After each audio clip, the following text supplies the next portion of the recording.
पवित्र श्रीमद् भागवत गीता, पवित्र चारों वेद, पवित्र कुरान शरीफ, पवित्र बाइबल, पवित्र गुरु ग्रंथ साहिब, पवित्र कबीर साहिब की वाणी में छुपे हुए गूढ़ रहस्य अर्थात तत्व को जानने के लिए कृपया अवश्य सुनिए जगत गुरु तत्वदर्शी संत रामपाल जी महाराज के मंगल प्रवचन। क्योंकि जो यह शिक्षा है ये बहुत खतरनाक है, हानिकारक है मानव के लिए। इसमें आदमी बेईमान बनता है, निर्लज्ज बन जाता है। आप देख रहे हो, अब थोड़ी सी शिक्षा होगी, ठीक से नौकरियां मिल गई हैं और बकवाद करने लगे। फिल्मों में देखो कैसे बेहुदेपन आने लगे हैं, और चतुरता इतनी आ गई, भाई का भाई से प्यार रहा नहीं, माँ बेटे में आपस में खेचा तानी, बाप बेटे में खेचा तानी, भाई बहनों के मुकदमे कोर्टों में धक्के खा रहे। यह चतुरता और अभिमान लाती है ये शिक्षा। इसलिए भगवान ने इसको टच नहीं होने दिया अपनी प्यारी आत्माओं तक। लेकिन अब कंपलसरी था, एक बार तो इससे बिगड़ेंगे, ये पता था मालिक को, बिगड़ेंगे, सुधार लूंगा क्योंकि मेरी आत्मा है, परमात्मा के लिए भटक रही है, इनको ज्ञान होगा फिर सुधर जल्दी जाएंगे। बेशक बिगड़ गए, लेकिन ऐसे उपकरण बनवा दिए दाता ने, इंटरनेट के system, television system, projector system. ये मनुष्य की सोच नहीं हो सकती, ये भूल जाना आपके ये मनुष्य बना देगा। ये पहले ना बढ़ाए मनुष्य, 4 लाख वर्ष 40 लाख वर्ष हो गए यही धक्के खाते ने।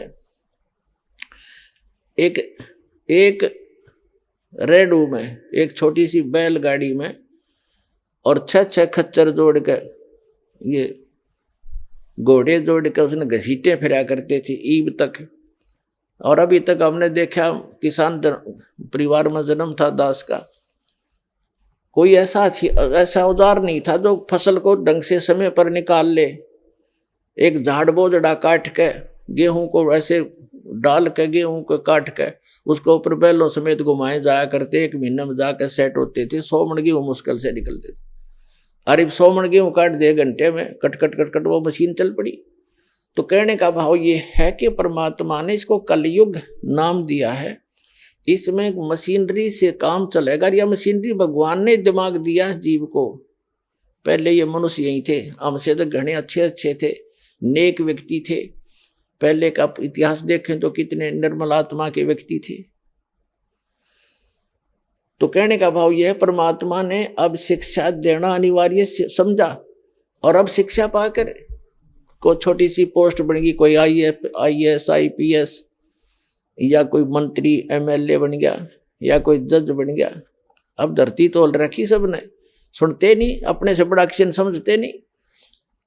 और पुण्यात्माओं, इस ज्ञान, जब ये ज्ञान होगा प्राणी को, इसको अपनी औकात का पता चलता है, तू क्या है और क्या करने जा रहा है, किसके लिए कर रहा है। ये किसी को हानि भी करने जाता है, अपने सामर्थ्य का दुरुपयोग करने से पहले वो फिर बहुत सोचेगा। अब आप देख रहे हो, थोड़े बहुत किसी के पास पैसे हैं, बड़ी कोठी ले बना ली, बड़ी कार ले ली, और उनकी बहन बेटियां देखो कैसे एक बेहुदी औरतों की तरह कच्चे पैर पर घूमती हैं बड़े शहरों में। उसको ये आजकल विकास मानते हैं। तो पुण्यात्मा, ये विकास नहीं, ये नाश है इस मानव का। अब इसको परमात्मा ने ये इंटरनेट चलाए, घर बैठे भगवान अपने बच्चों को ज्ञान देगा, और घर बैठे वो भगवान को पहचानेंगे। शिक्षा इसलिए दी गई थी, और इस शिक्षा का घनी आवश्यकता नहीं थी हमें। अब पुण्यात्मा, हमने उद्देश्य क्या लेकर पढ़ाते अपने बच्चों को कि ये नौकरी लगे। 2% बच्चे नौकरी नहीं लग पाएंगे। कहाँ लगाएंगे नौकरी? लग गई फिर कमाओगा कौन, बाकी काम कौन करेगा? तो ये शिक्षा अनिवार्य है अब वर्तमान में, ताकि हम सदग्रंथों को खुद देख लेंगे और अपना जो काम करने आए हैं संसार में उसको करना शुरू कर देंगे। और 2 रोटी भगवान आपको गणेश बढ़िया देगा, औरों से अच्छी देगा। इस भक्ति में ऐसी शक्ति है, परमात्मा पता नहीं कहाँ से बरकत शुरू कर देगा आपके। एक व्यक्ति शराब पीवे, बीड़ी पीवे, रोगी रहे, बीमारी से ग्रस्त रहता था, और यूं कह रहा था जी 1 महीने के 5-5 हजार रुपये का खर्चा तो औषधियों का था पूरे परिवार का। और शराब पीता वो न्यारी, एक आधा सदस्य शराब भी पीता। और बीड़ी तो ये दादा लाई हो रही सबके घर में होकर बीड़ी। अब परमात्मा ने दया करी, क्योंकि यहाँ आने वाले व्यक्ति को सबसे पहले ये बुराई छुड़वाई जाती है जो मनुष्य के योग्य नहीं है, ये तो राक्षसों का आहार था। उस बीड़ी शराब तंबाकू व्यसन जो करते थे वो पैसा बच गया, और फिर डॉक्टरों के जाया करते थे बुराई बीमारी के कारण। परमात्मा 1 मिनट में ठीक कर दे। भगवान किसे कहते हैं? जब 5,000 की दवाई असर नहीं करती, 200 रुपये की दवाई काम कर देगी आपके। नियमित बनाता है भगवान। तो वो पैसे बच गए, हो गए धनी। 2 नंबर का काम बंद कर दिया, कर्म सुधरने शुरू हो गए और घर में बरकत आपे होगी। और फिर परमात्मा कहते हैं, कल्पे कारण कौन है कर सेवा निकाम, और मन इच्छा फल देऊंगा जब पड़े मेरे ते काम। जब जहां पर भगवान का रोल आवेगा तो कहते तू भक्ति करते रहो आप, जैसे मेरा दास बतावे उस नियमों का पालन करते हुए आप भक्ति करते रहो। और फिर आप पर कोई आपत्ति आवेगी जो भगवान सतर्की होगी, फिर कहना देखना मन इच्छा फल दे दूंगा जो पड़े मेरे ते काम। अब भगवान ते काम हमें पड़ेगा जब देखना। आप सोचते रह जाओगे कि भगवान हम सुना करते हैं, भगवान ऐसा सुख देता है, और आप पर गिनती नहीं होगी इतने सुख देगा ये परमात्मा आपको। ये पूर्ण परमात्मा है, ये आपके प्रारब्ध को बदल सकता है।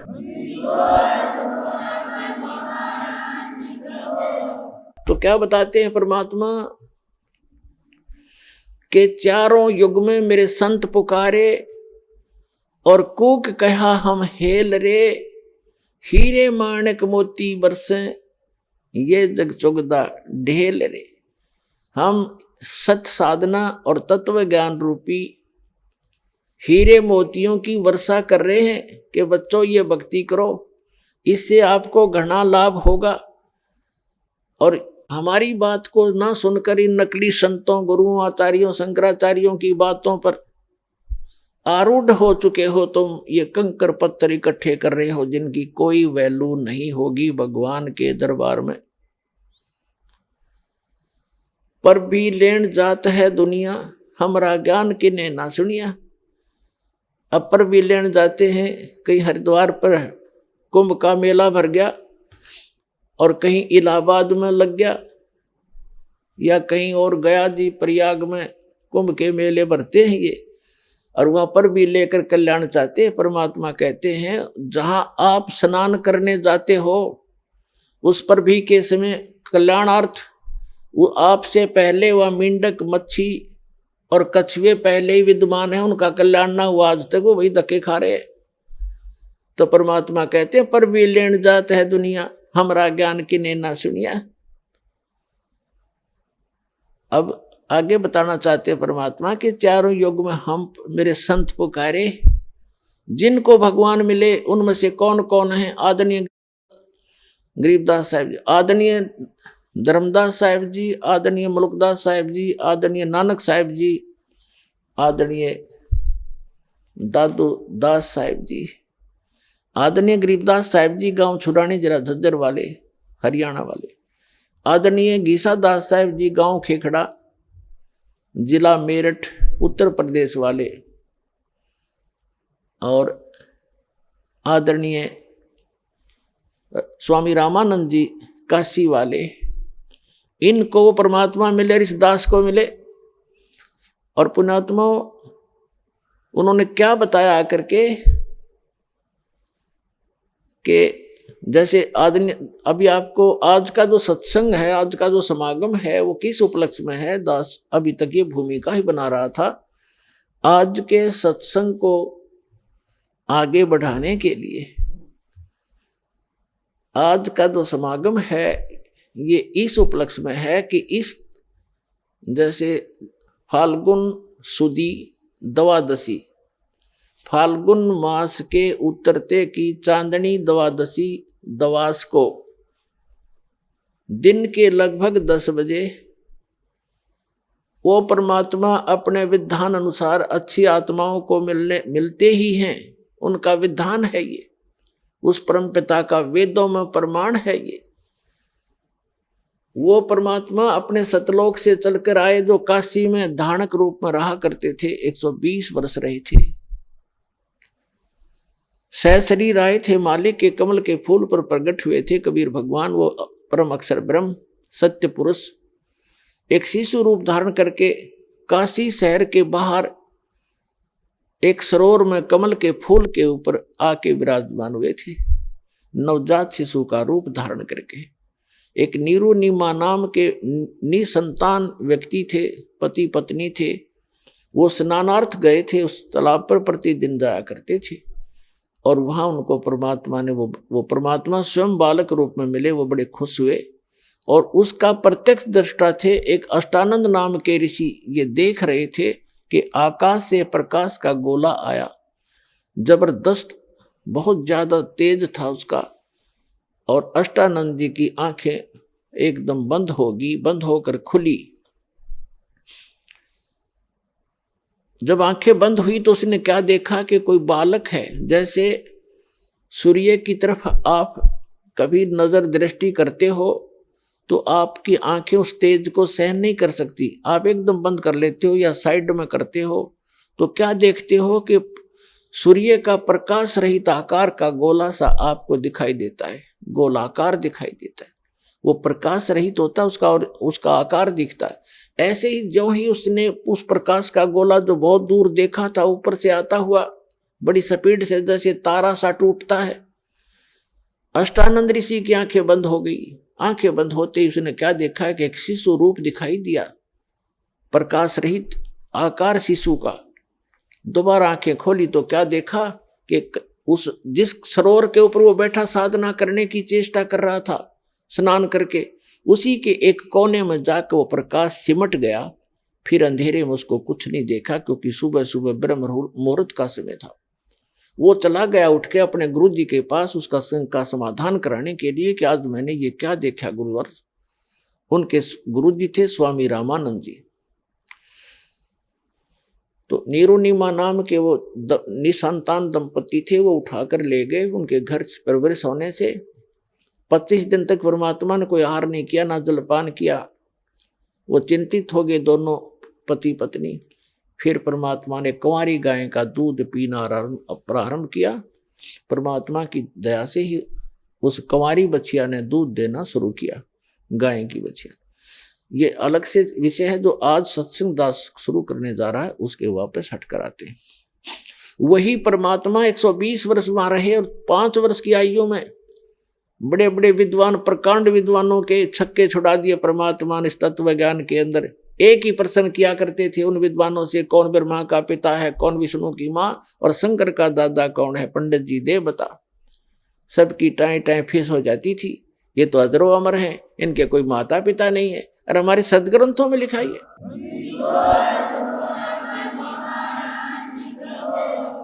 सच्चाई को ना सुनकर और ना ही खुद पहचान पाए और परमात्मा का विरोध कर दिया था। तो वो परमात्मा फाल्गुन सुदी द्वादशी दिन में 10 बजे लगभग सन 1727 में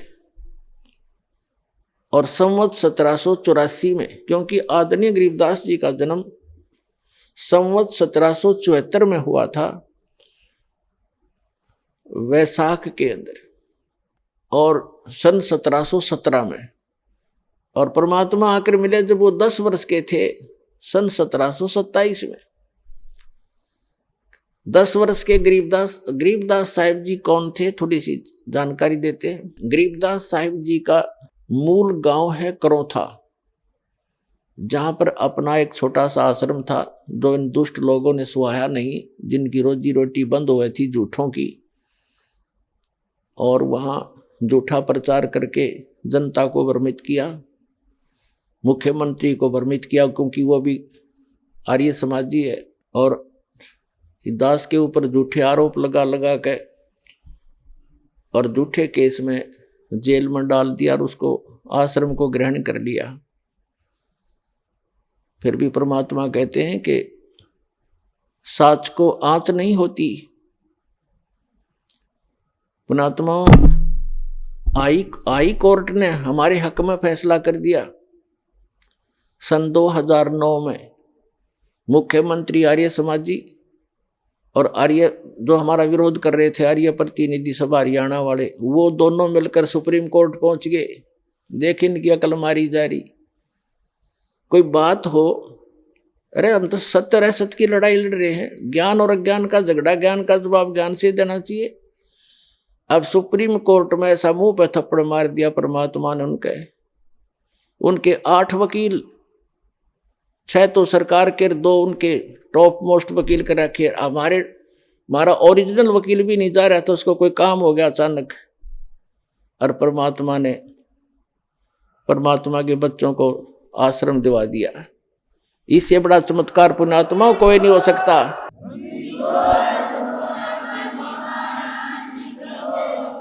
अब भगवान से बाहर कौन जाएगा? ये जज क्या है? ये भी परमात्मा के रिमोट से चलते हैं, उसी के बच्चे हैं, उनकी बुद्धि उनके हाथ में है।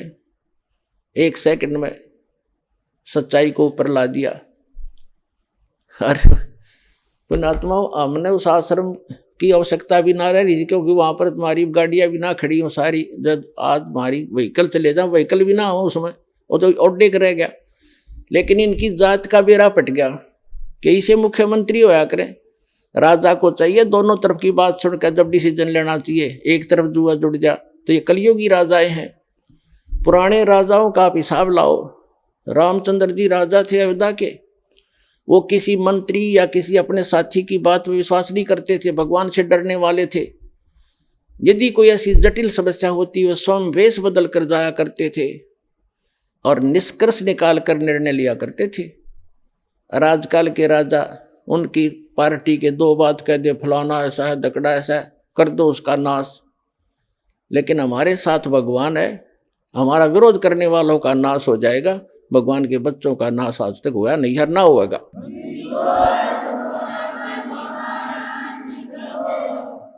और हम ना किसी का बुरा सोचा और ना सोचते।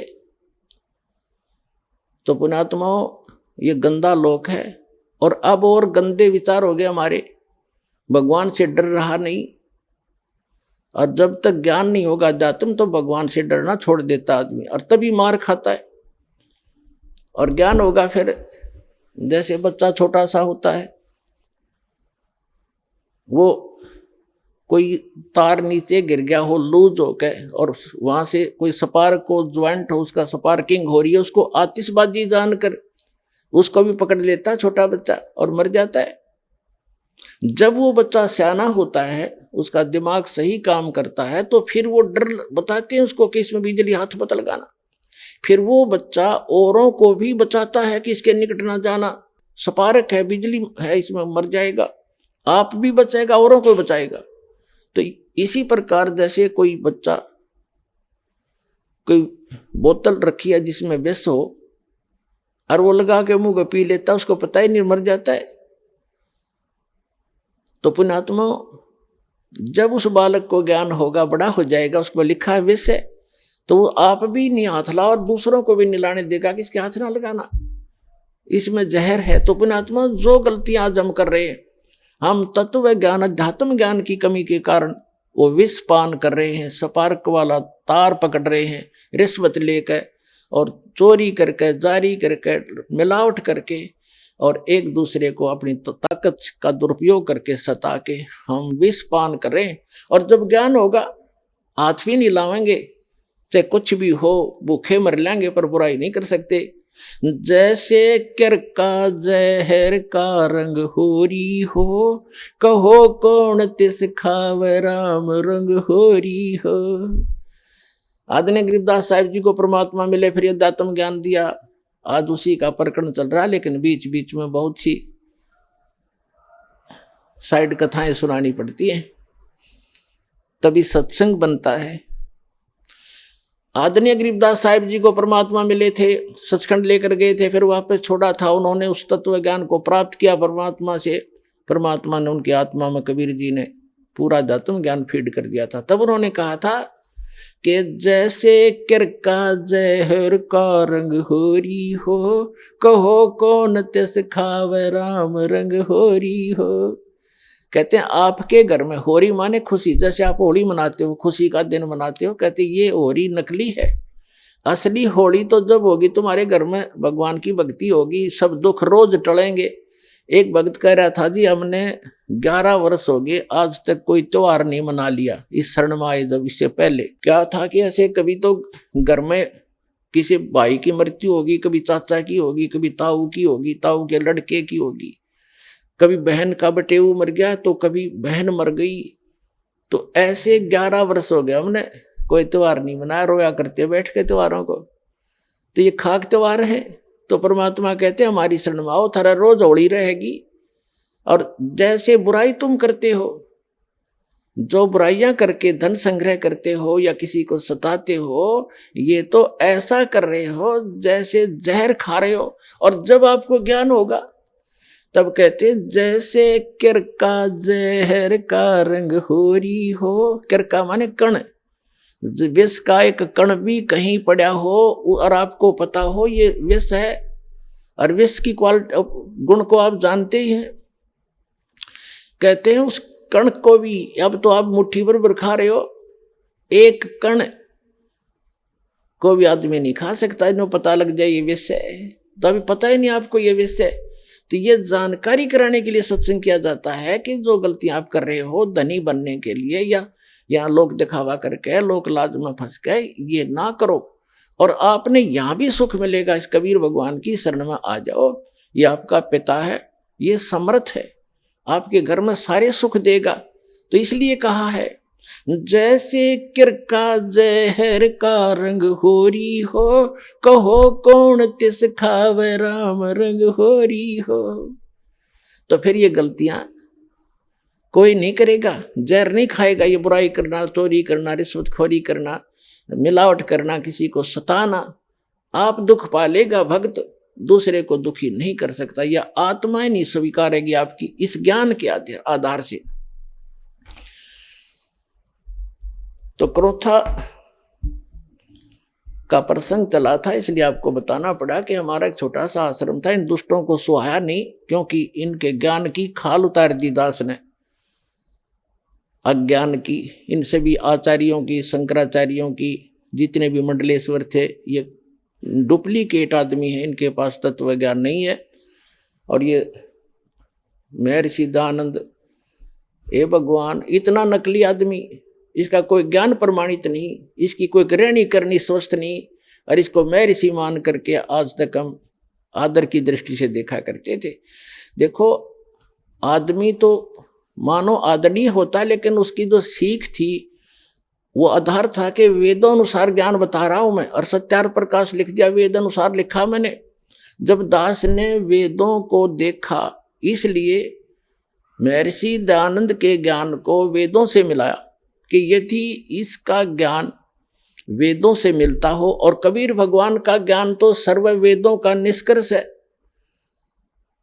तो कबीर साहब के ज्ञान से तो उसको मिलना कहाँ था, वो तो वेदों से ही मेल नहीं खाया। तो दास ने इतना कहा था भाई इसको छोड़ दो, उनके हित में कहा था, कोई उनसे हमने कोई उनका कोई संपत्ति प्राप्त नहीं करनी थी, सिर्फ रास्ता दिखाना था कि अभी तक आप गलती पर हो और ये गलत मार्ग है।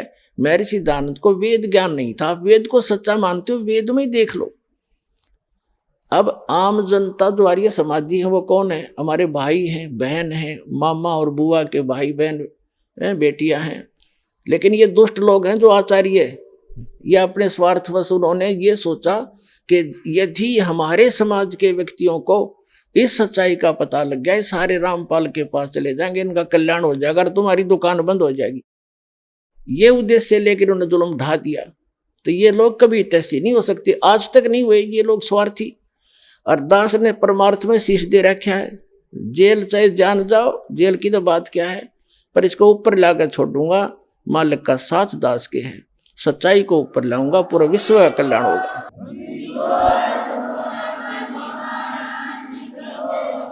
एक भक्त बता रहा था, बोला जी ये सतलोक आश्रम क्रोथा जो हमारा नहीं दे रहे, इनके साथ ऐसे बनेगी। एक व्यक्ति था, उसने कोई गलती कर दी तो पंचायत हुई, उसने फैसला कर दिया भाई 100 रुपये जुर्माना कर दे। और चाहे 100 प्याज खा ले, इनमें से एक सिलेक्ट कर ले। वो बोला मैं प्याज खा लूंगा 100, वो ना खाएगे 20-30 खा गए। फिर तीसरा ऑप्शन रखा था चाहे जूते खा ले 100, इन तीनों में से कोई एक सिलेक्ट कर ले। नो बोला मैं जूते खा लूंगा, प्याज नहीं खाए। 2-4 अच्छे लगते हैं जूते भी, नाट के आगे जूते नहीं खाओ, 100 रुपये दे दूंगा। तो उन्हें प्याज भी खाए जूते भी खाया, तो आखिर में जुर्माना भी देना पड़ा, दिया पांडा छुटा। तो इन गेला नो बनेगी। हाई कोर्ट न राय, सुप्रीम कोर्ट न राय रही, फिर बकवाद कर रहे हैं। 1.5 महीना हो गया सुप्रीम कोर्ट के आदेश को आज तक देना नहीं चाह रहे हमारे को। शर्मा मार ली उस आश्रम ने, मारा डूंडा ठहरा क्या परमात्मा ने। तो पुण्यात्माओं ये नीचता की हद कर रखी है इन लोगों ने। प्रशासन भी यहाँ तक खड़ा उनके साथ ही जुटा हुआ है। कोई बात नहीं, समय आने दो, दुनिया उनको बैड अकाउंट में लेगी। इनने इतिहास बुरा कर लिया, आने वाले समय में कंस और रावण को भूल जाएंगे। इस मुख्यमंत्री को याद किया जाया करेगा उनके स्थान पर, यह ऐसा जुल्म कर रहा है।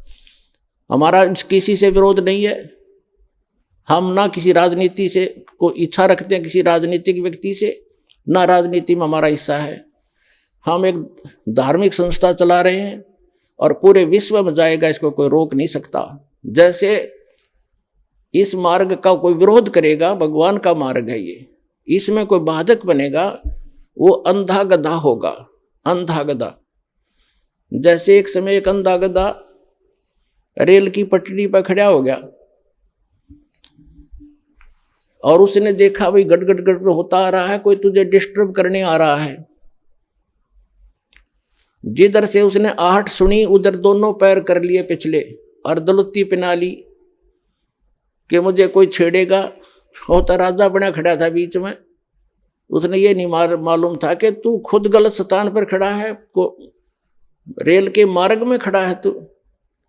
जब ट्रेन निकट आई उसने अपनी शक्ति दिखाई, दोनों दुलती चलाई और ट्रेन ने पटक कर टुकड़े टुकड़े कर दिया भाई।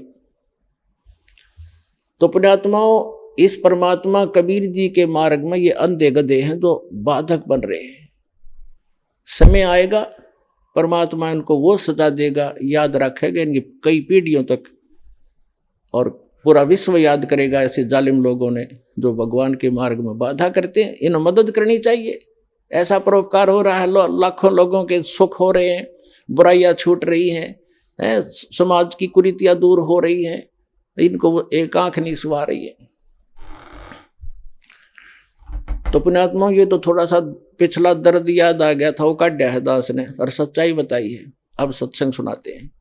और पुण्यात्मा, हम तो आज भी किसी के बुरे के हक में नहीं, और ना हम बुरा कर सकते। कबीर साहब की हम शिक्षा पर चलते हैं, जो तो को काटा बो ताको बो तू फूल, और तोय फूल के फूल हैं वाको है त्रिशूल। हम बुरा नहीं कर सकते, ना सोच सकते।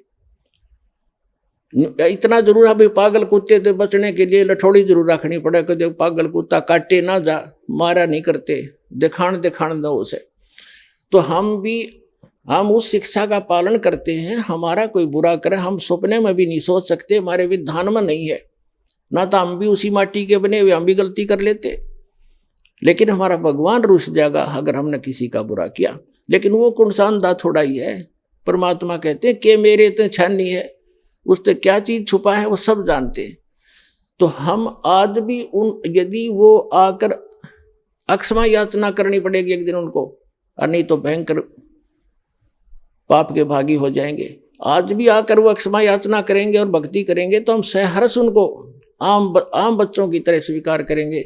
लेकिन शायद उनके अंदर इतनी बुद्धि नहीं है, अहंकार में खत्म हो चुके हैं वो सभी हमारे भाई हैं। पूरी पृथ्वी के प्राणी हम एक परमात्मा के बच्चे हैं, हमें तो पता लग चुका है। ठीक है, घर का बालक या कोई पालतू कुत्ता भी पागल हो जाए, उससे बचना पड़ता है, फिर वो अलग बात है। लेकिन पूरे संसार के जितने भी प्राणी हैं, हम एक पिता की संतान हैं और सबके उद्धार के लिए प्रयत्न है। अब जो मानव शरीरधारी प्राणी हैं वो नाम लेंगे, दीक्षा ग्रहण करेंगे, बुराई त्याग देंगे, उनका तो मोक्ष होगा ही होगा।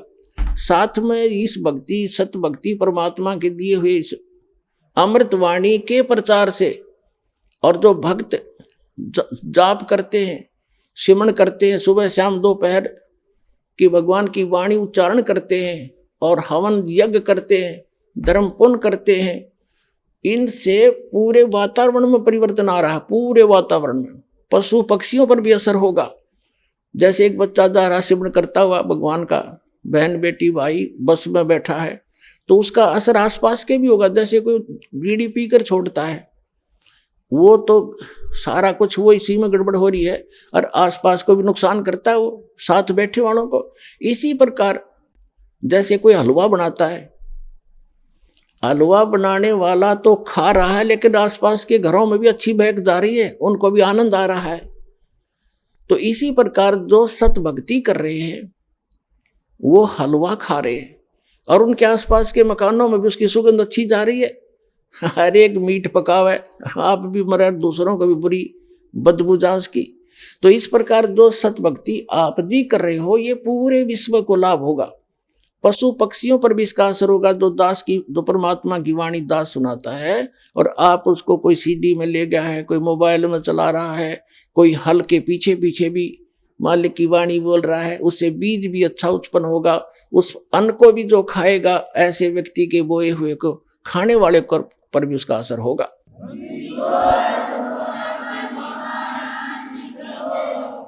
एक समय परमात्मा कबीर जी के भक्त थे। वो कहीं किसी अन्य पहुंच गए, किसी भगत के, अपनी बहन, कोई भगतमती बहन थी, यानी कोई सेविका थी, उसके वहां चले गए।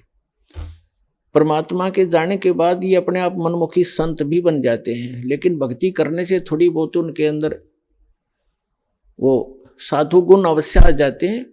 उनसे आगे लाभ भले ही ना होता, लेकिन वो आध्यात्मिक मार्ग से परिचित अवश्य होते हैं। तो इस प्रकार का एक संत किसी अपनी सेविका के घर चला गया और गुरुजी आगे गुरुजी की सेवा श्रद्धालु खूब करते हैं। और उनके घर, उस बहन के घर, जिसके घर वो उसकी शिष्या थी, उसके घर गया था वो संत, उसके घर उसकी बहन आई हुई थी, उस लड़की की बहन, और उसकी इकलौती पुत्री थी। वो विधवा हो गई थी 1 महीना पहले। और उस लड़की ने, संत भक्त आए हुए थे, उनके भोजन में उसने भोजन बना दिया। उसकी बहन ने कहा, बहन तू बना दे, मुझे कुछ और काम है और सेवा करती हूँ। तो उस बहन ने वो भोजन बनाया, साधु संत ने खाया। सुबह उठ के उसको सारी रात सपने आए, मेरी बेटी विधवा होगी, हे भगवान क्या होगा, मेरी बेटी विधवा होगी, इसके तो बालक भी छोटे छोटे हैं, अब इसका क्या हाल होगा है। आगे दूसरा पति, उसका भाई भी नहीं था पति का, बटेऊ का, अब इसका क्या रहा होगा, यानी इतनी चिंतित थी। तो सुबह उठ के उस संत ने कहा अपनी शिष्या से, बहन आज ये हमारा भोजन किसने बनाया था, ये कल रात का जो भोजन था ये किसने बनाया था। तो उसने बताया, जी मेरी बहन आई हुई है, उसने बनाया था। अच्छा, क्या उसका कोई आपत्ति है उसके ऊपर, कोई दुख है उसको? कहा महाराज जी घना दुख उसको, तो नाम तो ले नहीं रखा। उसकी एक का बेटी थी और वो विवाह कराया था, 2 बालक छोटे छोटे, उसके पति की मृत्यु होगी, विधवा होगी बेटी, यह बहुत दुखी है। तो पुण्यात्माओं, अब उसके द्वारा बनाए गए वो सोच विचार जो उसके थे उस अन्न में पहुंचे, और उस अन्न को खाने से उस संत भी डिस्टर्ब हो गया। और इसी प्रकार आप इस भक्ति, जैसे बहन बेटियां हैं, अब क्या करती हैं, मोबाइल परमात्मा ने चला दिए और बहुत से सिस्टम ऐसे चल गए हैं। ये इतना सहज मार्ग है पुण्यात्माओं, जैसे आरती करते हो, सुबह का नित्यनेम भी करते हैं, क्योंकि इसमें मानसिक काम नहीं है। जैसे खाना बनाना इस रूटीन है। अब जैसे गाड़ी चलाते हैं, अब उसमें मानसिक काम घना नहीं होता, अभ्यास हो जाता है इनका, अपने हाथों का अपने आप ही। तो उसमें भगवान की भक्ति, जैसे आरती लगा दी, आरती भी करता रहे और काम भी करता रहे। और जैसे तो इसी प्रकार जैसे बहन आरती करती हैं या मंत्र करते करते नाम आरती रोटी बना रहे हैं मंत्र करने लगे, तो उनका असर उस अन्न में भी होगा और खाने वाले को भी वो अनुकूल करेगा, उसमें उसका लाभ देगा। तो इसी प्रकार ये साधना ऐसी है, इससे बहुत पूरे विश्व का कल्याण हो जाएगा। अब उस प्रसंग पर आते हैं जहां हमने शुरू करना था। तो क्रोथा आश्रम जो है, क्रोथा गांव है एक, जिला रोहतक के अंदर, रोहतक झज्जर रोड पे, और वहां गरीबदास जी का मूल गांव था, धनखड़ गोत्र उनका, और वो किसान यानी जाट किसान उस घर में जन्म था उनका। उनके जो पिताजी थे वो गांव छुडानी में ब्याहे थे, यानी गरीबदास जी के नानके थे वो छुडानी में। और गरीबदास जी की माता का कोई भाई नहीं था, जिस कारण से गरीबदास जी के पूज्य पिताजी श्री बलराम जी नाम था उनका, धनखड़, और वो अपने ससुराल में घर जमाई रहने लगे थे। वहां जमीन बहुत घनी थी, आज के 1400 एकड़ जमीन, उस समय के 2500 बीघा, वो बीघा दूसरा होता था। तो इतनी जमीन संपत्ति थी, तो वहां रहने लगे। वहां जाने के बाद, छुडानी में जाने के बाद 12 वर्ष के उपरांत गरीबदास जी का जन्म हुआ था, और गरीबदास जी आजीवन वहीं रहे। उनकी संतति है, आज भी आधा गांव लगभग धनखड़ गोत्र से है, छुडानी, जिला झज्जर, हरियाणा। तो गरीबदास जी का ज्यादा आना जाना क्रोथा गांव में ही रहा, क्योंकि भाईचारा वहीं था। तो कहने का भाव दास का ये है कि गरीबदास जी जब 10 वर्ष के हो गए, और अपने ही, क्योंकि तब तो उन्हीं की अपना ही सारा कुछ हो चुका था, नाना जी की सारी संपत्ति उन्हीं की थी, लगभग 150 गव्वे रखे हुआ था उसका, नाना जी रखा करते थे, क्योंकि जमीन बहुत थी, उसमें चरागाह बना देते, वर्षा हो जाती, कुछ खाने के लिए गेहूं जौ आदि बीज लेते, चने सरसों हो जाती, बाकी का समय पशुओं के, बाकी समय जो स्थान था, बाकी की जमीन को पशुओं के लिए ही वो प्रयोग किया करते थे, पशुपालन करते थे। उसके साथ साथ 2-4 किराए के पाली होते थे गांव के, और कुछ ऐसे व्यक्ति होते थे जो गव्वे रखते थे, लेकिन उनके पास अपनी जमीन नहीं होती थी, वो भी उसी में चराया करते थे। ऐसे पहले आपस में बड़ा प्रेम होता था, जो पैसे वाले व्यक्ति गरीबों की बहुत मदद किया करते थे, निस्वार्थ किया करते थे। तो ऐसे 10-12 पाली गवाले इकट्ठे होकर प्रतिदिन गौवें चराने जाया करते थे। अपनात्मा, ये वो शुभ दिन है द्वादशी का, जो आप और हम ये त्योहार मनाने जा रहे हैं। हमारे संतों के ये त्योहार हैं, और ये वो अनमोल त्योहार हैं कि जिस दिन जिस भगवान के लिए हम भटक रहे हैं, राजाओं ने राज त्याग दिए, ऋषि महर्षियों ने शरीर गाल दिए तपस्याएं करके, लेकिन इस काल भगवान ने रास्ता ठीक नहीं दिया उनको, और भगवान रास्ता देने आए, सही विधि बताने आए, तो हमने स्वीकार नहीं किया अपनी अबोधता के कारण। फाल्गुन सुदी यानी फाल्गुन मास की द्वादशी, चांदनी द्वादशी, दिन के 10 बजे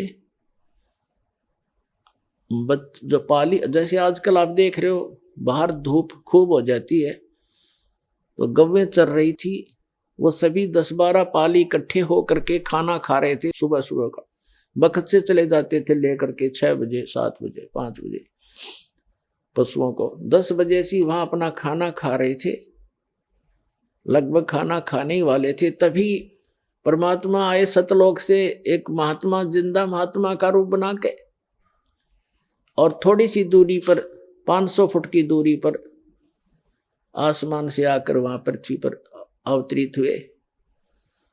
और ऐसे उसके साथ से रास्ता था, जिस वृक्ष के नीचे, जंडी के पेड़ के नीचे वो खाना खा रहे थे बच्चे बैठ कर, कुछ बड़े थे कुछ बालक थे, उसके साथ से रास्ता जाता था दूसरे गांव को, कबलाना गांव से, छुडानी से कबलाना गांव सीमा लगती है। उस सीमा के ऊपर ही छुडानी के खेतों में परमात्मा वहां आकर अवतरित हुए। और उस रास्ते पर ऐसे जैसे राहगीर, एक यात्री चलता है पैदल, ऐसे चलते आ रहे थे। उन पालियों ने देखा कि महाराज जी आ गए हैं, महात्मा जी, और प्रणाम किया। सभी ने राम राम कहा, परमात्मा ने भी राम राम का उत्तर दिया। तो जितने भी वहां पाली ग्वाले थे उन्होंने कहा महाराज जी भोजन पाओ, आ जाओ भोजन खा लो। परमात्मा ने कहा भी भोजन तो मैं अपने गांव से खा कर आया हूं। बच्चों ने सोचा कोई डेरा होगा कि कहां से आए हो महात्मा जी। उन्होंने कहा कि मैं सतलोक से चलकर आया हूं भाई, मेरा गांव है सतलोक। बच्चों ने सोचा होगा कोई सतलोक गांव भी होगा भाई किधर। फिर महाराज जी भोजन खा लो, भोजन नहीं खाओगे ना तो दूध तो पीना पड़ेगा अपना, क्योंकि हम अतिथि को ऐसे बगैर खाए पिए जाने नहीं देते। एक प्रेम भाव से आतिथ्य सत्कार करने के लिए उन्होंने ऐसे बोला। तो परमात्मा ने कहा भाई दूध पिलाना चाहते हो तो पिला दो, मैं कंवारी गाय का दूध पीता हूं। अब जो बड़े बड़े पाली थे, कोई 40 वर्ष का, कोई 50 वर्ष का, कोई 30 वर्ष का, कोई 20 वर्ष का, वो कहने लगे महाराज जी आपकी दूध पीने की नीत नहीं है, आप तो मजाक करते हो। कंवारी गाय कोई दूध दे सकती है?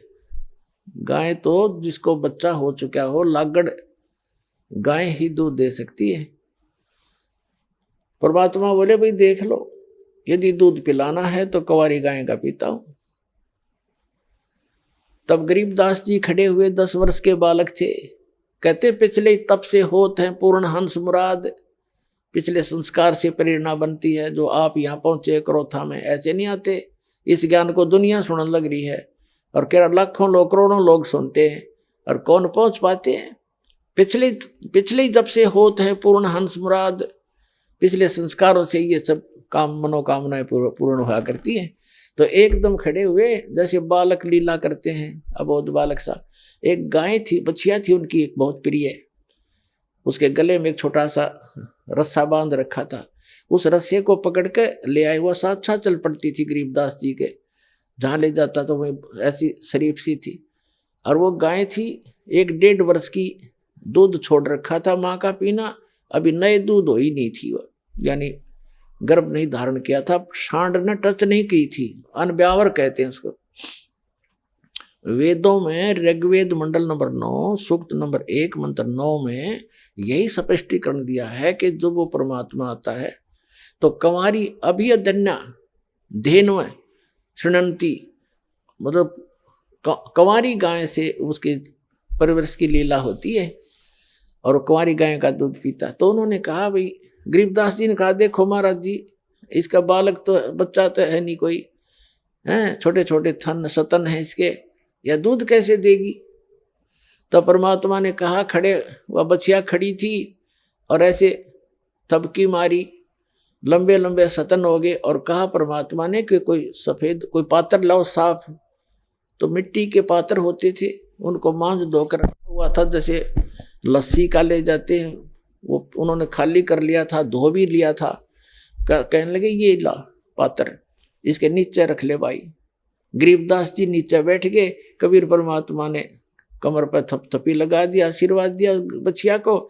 लंबे लंबे सतन हो गए नो, 3-3, 4-4 इंच के, और दूध की धार बंद गई और वो पात्र भर गया, फिर बंद हो गई अपने आप। पुणात्मा गरीबदास जी ने वो सारा का सारा दूध परमेश्वर को दे दिया।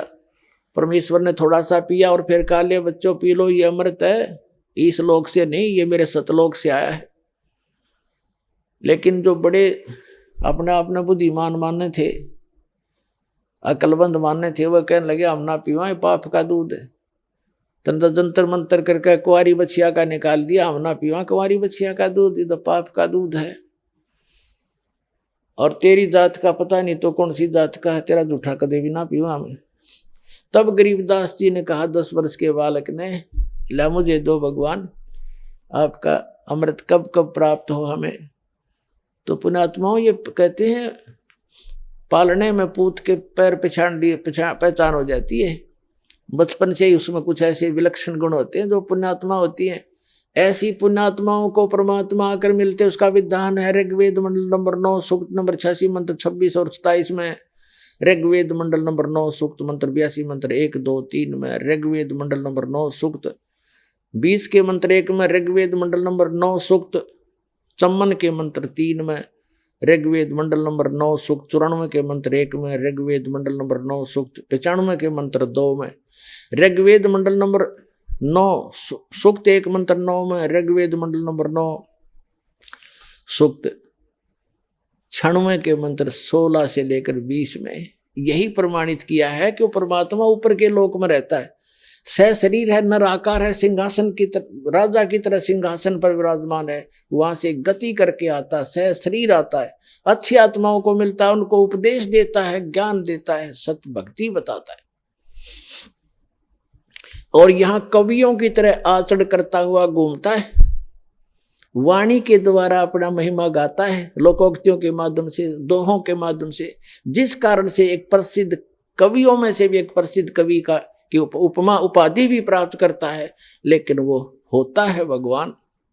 ये निष्कर्ष है चारों वेदों का। तो पुण्यात्माओं उसी विधान अनुसार वो परमात्मा वहां आए, गरीबदास जी से फिर ज्ञान सुनाने लगे। वो उन अच्छी आत्माओं में से एक थे, वो महापुरुष आदरणीय गरीबदास साहिब जी, जो छुड़ानी के बालू में जन्मे थे, और वहां आकर के परमात्मा ने उनको सत्य ज्ञान दे दिया। फिर गरीबदास जी ने आग्रह किया कि हे भगवान, आप जो ऐसा सुख में स्थान बताते हो जहां हम पहले रहा करते थे सभी, और वहां कोई अभाव नहीं, वहां ऐसी फुहार गिरती रहती है, सुंदर शरीर है, नाश नहीं होता, कभी वृद्ध नहीं होते, कभी रोग नहीं होता, मृत्यु नहीं होती, सबके परिवार हैं, वहां आपके घर बने बनाए शेष खाली पड़े हैं, क्या मुझे वो स्थान दिखाओगे? परमात्मा तो अपना गवाह बनाने के लिए आते ही है कि मेरा गवाह बने, दुनिया को बताएगा फिर छाती ठोक के। गरीबदास जी को परमात्मा ने प्रथम मंत्र दिया और जल पान वो कराए, दूध पान करा दिया। प्रथम मंत्र में ऐसे ही किया जाता है, दास भी जब से मंत्र देने लगा है, मेरे गुरुदेव भी ऐसे ही करते थे। प्रथम मंत्र के साथ आपको वचनामृत दिया जाता है, वचन से शुद्ध करके, और साथ में मिश्री दी जाती है ये, और मंत्र दिया जाता है। ऐसे पेय पदार्थ के साथ इसको पान परवाना कहते हैं। तो गरीबदास जी को ऐसे पान परवाना दिया था दूध के साथ, और फिर सतलोक लेकर गए।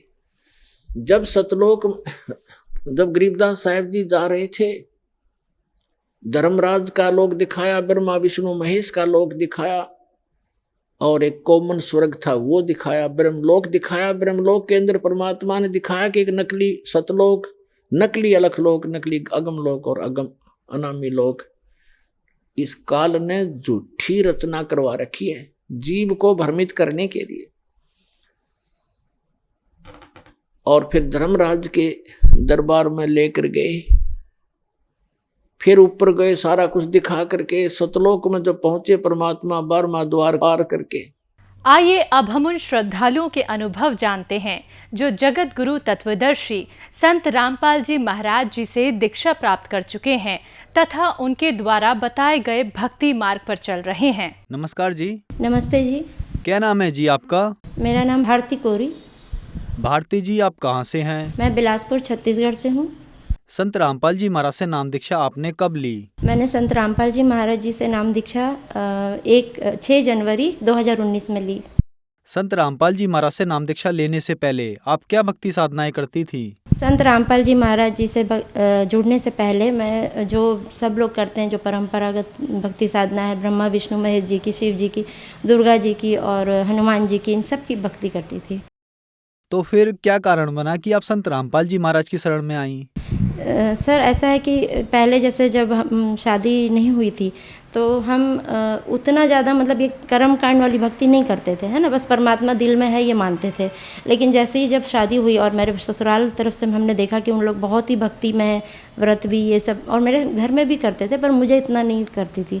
लेकिन जैसे ही शादी उसके बाद से इतनी लाइफ में प्रॉब्लम चालू हुई, इतनी ज़्यादा कि मतलब ये 18-20 साल ऐसे गए हैं कि तकलीफ़ ही तकलीफ़, हर तरफ से तकलीफ़। और उसके बाद मुझे भक्ति की तरफ बढ़ गई मैं, मतलब है ना, जैसे दुर्गा जी के 9 दिन के व्रत करना, कौन सी ऐसी चीज़ है सर जो हमने नहीं करी। चाहे आप बोलिए A to Z भक्ति जो होती है ना, हमने पूरी की है। हर देवी देवता के शरण में हम गए हैं, मंदिर मंदिर भटके हैं हमने।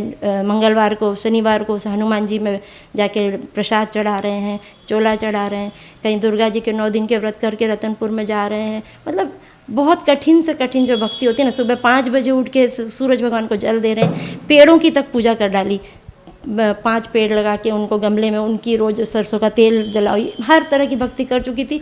और इससे मेरी समस्या कम होने के बजाय बढ़ते चली जा रही थी। मतलब मुझे आश्चर्य होता था कि हमने किसी का कुछ बिगाड़ा नहीं है, ना किसी का हम बुरा सोचते हैं, पर मेरी लाइफ में इतनी स्ट्रगल्स क्यों आ रही है।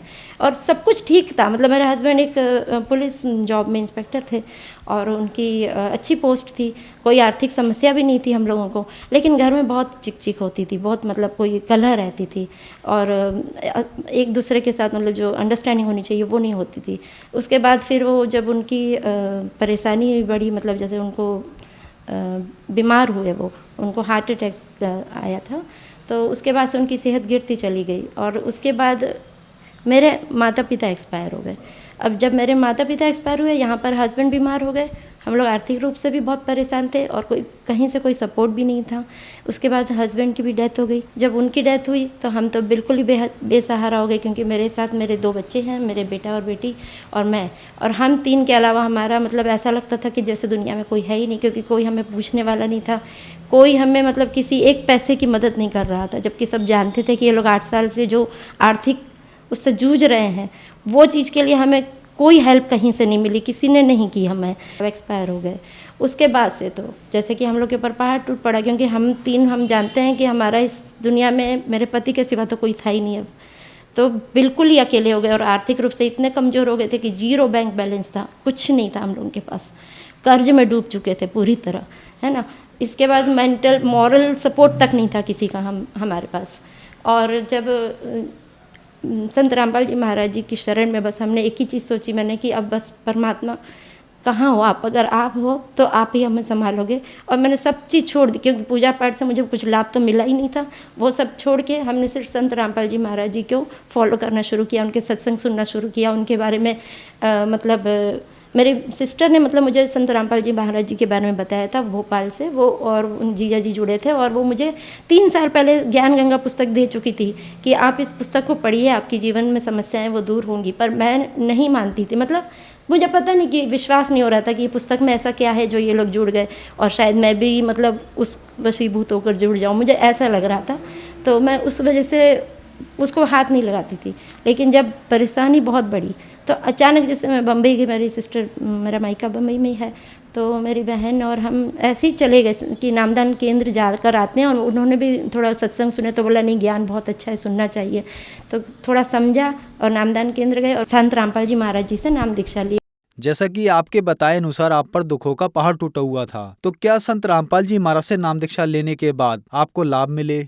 संत रामपाल जी महाराज जी से जुड़ने के बाद जब मैंने उनको अच्छे से ज्ञान को समझा और फॉलो की पूरी भक्ति की जो मर्यादाएं होती है वो सब कुछ, तो मुझे मतलब ये 1.5 साल का समय गया। जब मेरे हस्बैंड 2019 में गए और उसके बाद 2020 में ये कोरोना महामारी भी आ गई, और उसकी वजह से तो आप समझ ही सकते हो कि कोई आर्थिक लाभ तो छोड़ दो, कोई साथ भी नहीं था हमारे, हम अकेले रहे उस टाइम पर।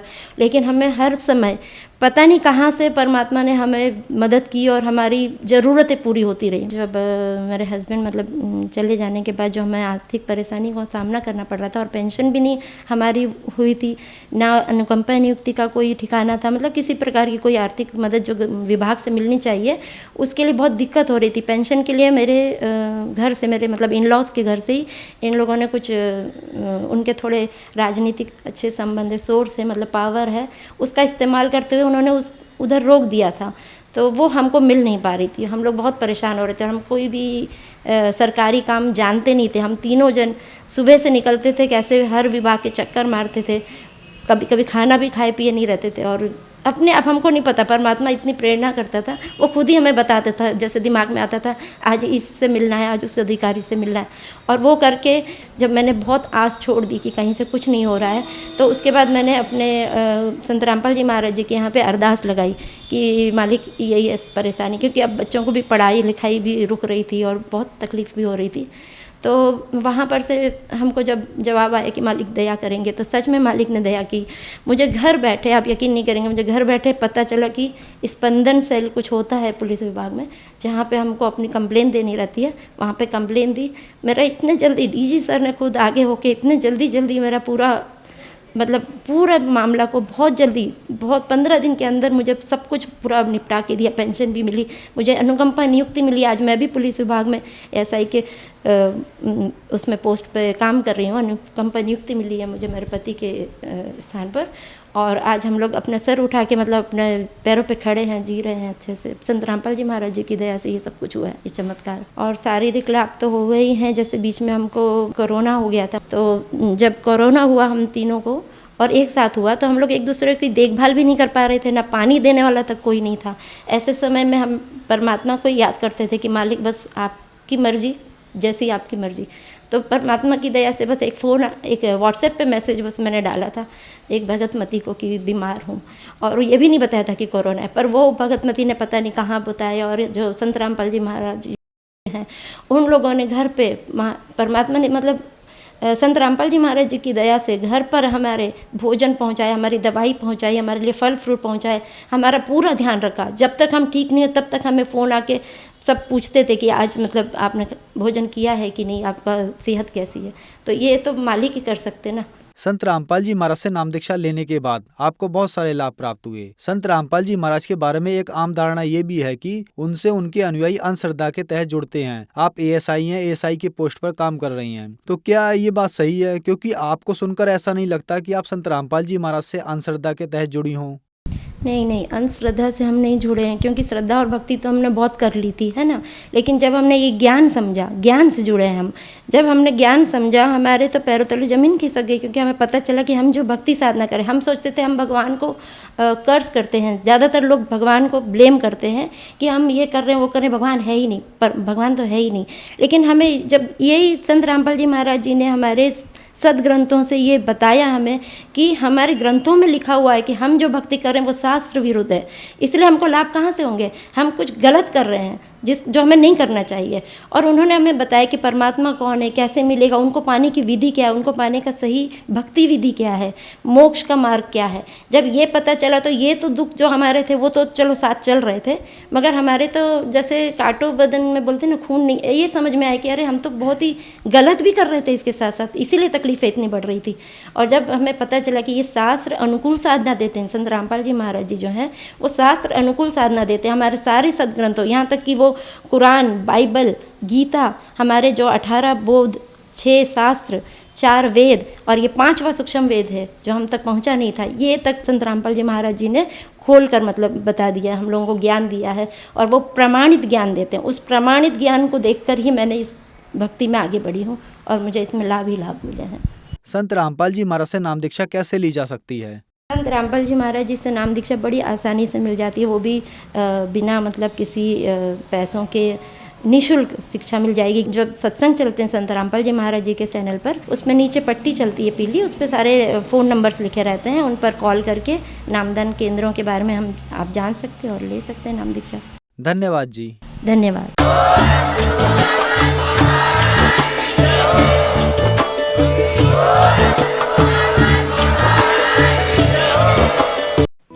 आप सुन रहे थे जगत गुरु तत्वदर्शी संत रामपाल जी महाराज के मंगल प्रवचन। अधिक जानकारी के लिए संपर्क करें।